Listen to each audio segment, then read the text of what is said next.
पहिला वर्ग तुम्हाला सांगितला की जो स्वतःचं हित करत नाही दुसऱ्याचंही हित होऊ देत नाही. म्हणजे माऊली म्हणतात आपण अंगे जळे आणि नागवी जगाचे डोळे, पतंग जैसा सळे दीपाचेनी. रात्री दिव्याच्या भोवती पतंग नावाचा कीटक जसा गिरट्या घालतो आणि त्यावरती झडप घालून तो स्वतःही जळून भस्म होतो आणि दुसऱ्यालाही अंधकार करतो, त्या पद्धतीने काही लोक आहेत. स्वतःचं हित करत नाही, दुसऱ्याचं हित होऊ देत नाही. दोन शेजारी शेजारी असतात आणि त्यांची एकमेकाशी अशी चढाओढ लागलेली असती.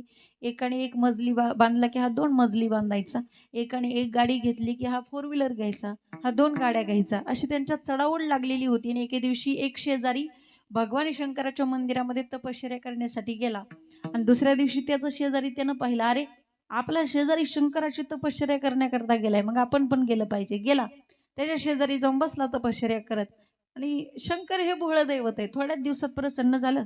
भगवान शंकर प्रसन्न झालं आणि त्या पहिल्या शेजाऱ्याकडे आले, अरे प्रसन्न झालोय, काय पाहिजे माग.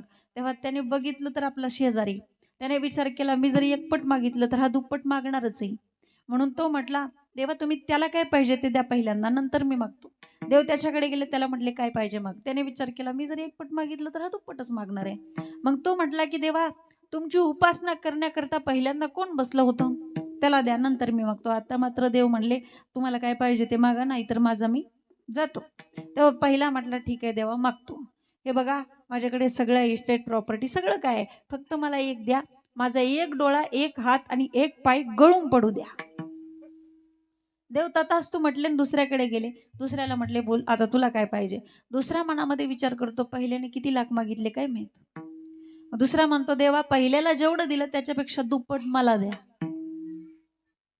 म्हणजे आता तुम्हाला कळलं, दोन्ही डोळे, दोन्ही हात आणि दोन्ही पाय गेले. म्हणजे स्वतःचं हित करत नाही, दुसऱ्याचं हित होऊ देत नाही. विठाला विठाला.